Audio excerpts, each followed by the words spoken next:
Well, we're told the city has been out to inspect the site, and people out there have seen some steps in the right direction, but the encampment does continue to grow. Really concerned that it's going to take a tragedy to really get somebody's attention. Daryl Christensen manages the Bonneville Apartments in Capitol Hill, where he says a growing encampment has been causing safety issues. So they got into this unit, and my maintenance guy's in here working, and they stole some of his tools. He says the thieves got away with close to $1,000 worth, and he estimates he spent up to $3,000 repairing other damage to the building. It's just on and on. Every day there's something new to deal with. Residents say Seattle Fire has responded here for multiple issues, including small fires. And Seattle police responded to a shooting on June 25th after a dispute among people living out here. There's been a fire, there's been a break-in last night across the street. Several people passed out, blocking entrances. Jason Lauren is one of the owners of Captain Black's across the street and is spending more money hiring more security. The biggest thing is the safety of our employees. You know, there's concern, especially if they get off late at night, 2 o'clock in the morning, and there's people around, might be on some type of drugs. City officials say they've been by the encampment several times for inspections and to remove trash, and the site is a priority. Those living at the encampment also say the city has been by to offer services and connect people with transitional housing. And not the kind of treatment that we're used to in the past of like just they roll through, take everything you own, and kick you out of where you live with, very short notice. Residents here estimate 5 people so far have taken the offer for services and housing. This is a step in the right direction. It certainly is. It's really crowded across the street at the Space Needle.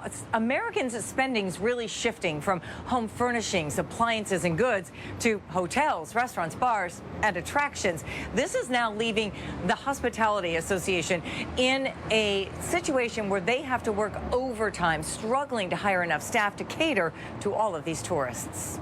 Staffing and hiring is tough all around. Karen Olson, COO at the Space Needle, tells me the tourist season is really taking off right now, nearing pre-pandemic levels. To be ready for all of these visitors, Olson tells me they doubled their staff at the Space Needle from 200 to 400 during the summer months. This year, they did it by recruiting more high school kids and foreign exchange students. This year we have students from Poland, Czech Republic, Spain, France. Numbers in the hotel industry, not so great. They're 44% short of the workforce they need to have a successful season. That amounts to more than 5,000 people they need to hire right now in the Seattle area. Time for hotels to up the ante. About 90% of hotel managers say they increased wages, according to the American Hotel and Lodging Association. 71% now offer flexible hours, and 43% expanded their benefits. Don't just put up a sign and put a post on LinkedIn and pray. You got to become the hunter. And in a positive way. Jared Prince, general manager for Seattle Tacoma area McMenamins Hotels and Pubs, tells me they added hiring bonuses last spring. He said they tripled their workforce in the last 3 months, but they're still running short in their kitchens and banquet staffing. He tells me they're actually bringing workers up from Oregon to cover some big events this month. Hiring managers say they've really got to be creative to find help for all of the visitors they expect to serve this summer. We're really pushing that referral program. So if you refer a friend, you can get up to $1,000 for referring the friend, and your friend can get $1,000 for getting the job. At Preston, a group called Tacoma Ceasefire was on hand at a vigil for that murdered girl yesterday. Now, the co-founder says that there is a lot of healing that needs to happen, and it starts by showing kids how much we care. The deadly shooting of Ayanna Essery has stirred Tacoma like few other crimes. Members of Tacoma Ceasefire say it's these kinds of tragedies that drive their outreach. We want to circle around, those families and let them know, listen, we're there. 14!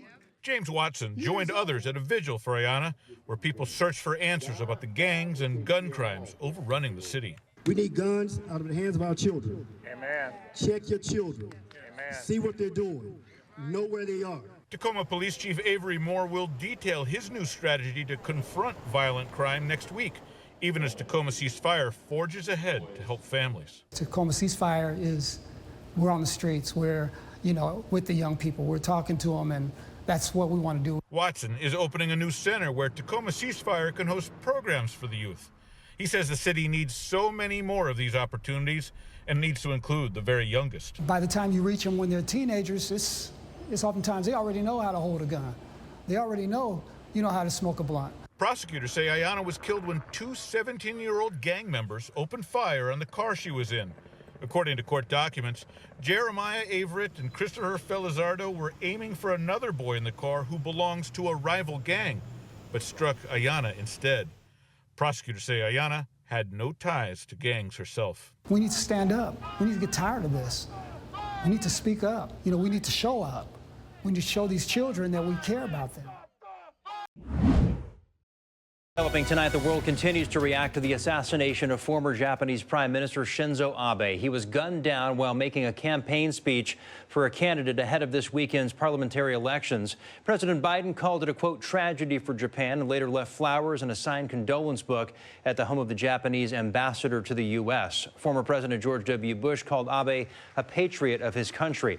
Secretary of State Antony Blinken offered his condolences to the people of Japan. This is shocking. It's profoundly disturbing in and of itself. It's also such a strong personal loss for so many people. Abe's security quickly tackled the shooter who used a homemade gun. He reportedly confessed to police, saying the shooting was not politically motivated. Instead, he admitted having hatred for a certain group and believed Abe had links to that group. Abe's death stunned people around the world, including here in Seattle. KOMO's Mo Hyder spoke with local Japanese Americans about Abe's legacy. Nearly every corner you turn at the Japanese Cultural and Community Center of Washington, you'll find a piece of Japan's history to learn about. And to teach you is Executive Director Karen Yoshitomi. But after learning about the death of the country's former Prime Minister, Shinzo Abe, Yoshitomi is having a hard time talking about the nation her grandparents moved from decades ago. I think it is shock for a lot of people and just trying to process. Just like we were asking staff, is there anyone prepared to comment on it? It's like they have no words. Yoshitomi says when she thinks of him, his work internationally is what stands out to her. I think the thing that he will be remembered for is strengthening U.S.-Japan relations, and that's exactly what we're trying to do here, too. Earlier today, Seattle Mayor Bruce Harrell also tweeted Shinzo Abe was a champion for strengthening relationships and advancing shared progress between the United States and Japan. Need a bit? Wajimaya is an Asian grocery store in Seattle where Rex Hashimoto, who is third-generation Japanese-American, serves as a store director. He says what's hard to take in is how this could happen in a nation with strict gun laws. It's very shocking because in Japan, gun violence is so rare, and he's a prominent person, figure, and not just in Japanese government, but just in Japanese life in general. And he feels steps will be taken so history doesn't repeat itself. Because this is such a high-profile event that it might change how they approach things in the future. In Seattle, Mo Hyder, KOMO News. Hi, everyone. I'm Preston Phillips from KOMO News. Thanks for checking out the KOMO YouTube channel. You can see more of our videos right here by clicking on the video links for more news from the Seattle area and Western Washington. Oh, and don't forget to click the subscribe button below so you don't miss our YouTube updates.